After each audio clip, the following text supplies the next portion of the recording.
Yes, it's come to this, ladies and gentlemen. The most obvious British guy YouTube view chasing video that one could possibly come up with as a young British chap, person, whatever you like to call me. This is how to make British tea. So for the occasion, which I don't often, well I do eat more English breakfast tea now. But I mean, English breakfast tea, generally speaking, is not very good in Britain. I have to admit, if you want the genuine, proper English breakfast tea experience, Twinings is like the gold standard, really. Some people would argue that like Yorkshire Tea Gold Label is the best. I tried it the other day. I don't prefer it to Twinings. I don't think it's as good. It's trying a bit too hard as tea. Yorkshire Gold Label, I think. It's just trying to have like too many tea tastes to it. It's a bit too strong.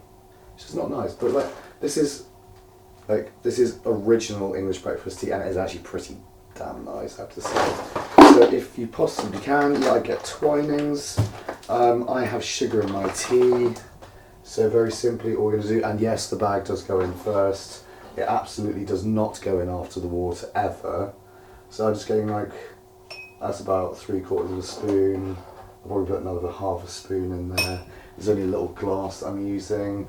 And yeah, a lot of like idiotic British people frankly will be like, a glass? You're using a glass in Britain to make tea? No, but I think you're fine, young man. You should with a cup and so on. Yeah, or is it with a saucer and a plate and a teapot like you really ought to be doing? Because actually, frankly, that is the way to have English tea. It really is. It tastes better. It tastes a lot better. So yeah, I mean the tea bag really kind of, I think it's actually pretty much fucked up. Yeah, British tea culture, isn't it? Where we used to have really, really lovely tea. And I've got the Lapsang Souchong here. That's a sexy smelling tea. It really is.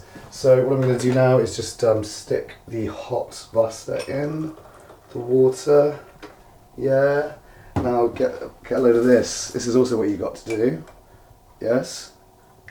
The old squeezy squeeze.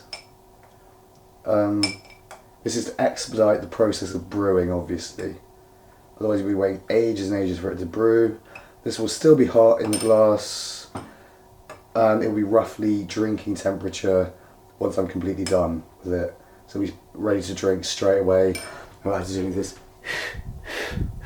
crap with a mug. Anyway, in the fridge got some organic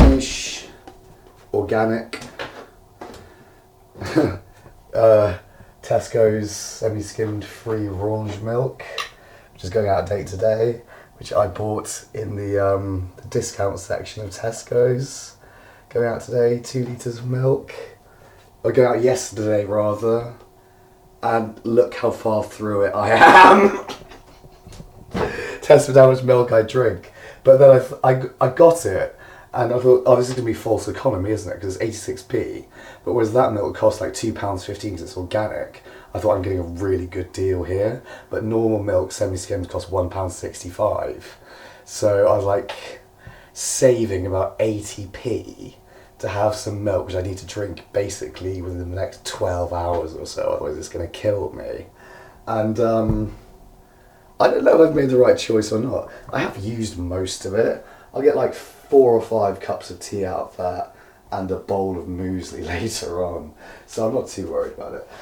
Anyway, so back to the tea. Where are we? Yeah, here we go. Yeah, squeeze a bit more.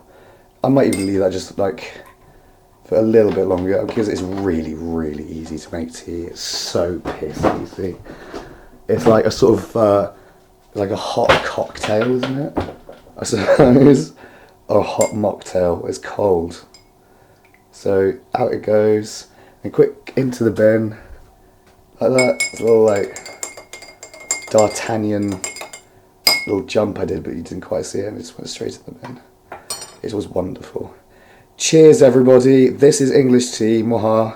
It's actually a little too hot to drink, but still, the glass is the right idea. You must get it. You must do this. Thick, hardened glass. That is what you need. Oh, I love you. Love you.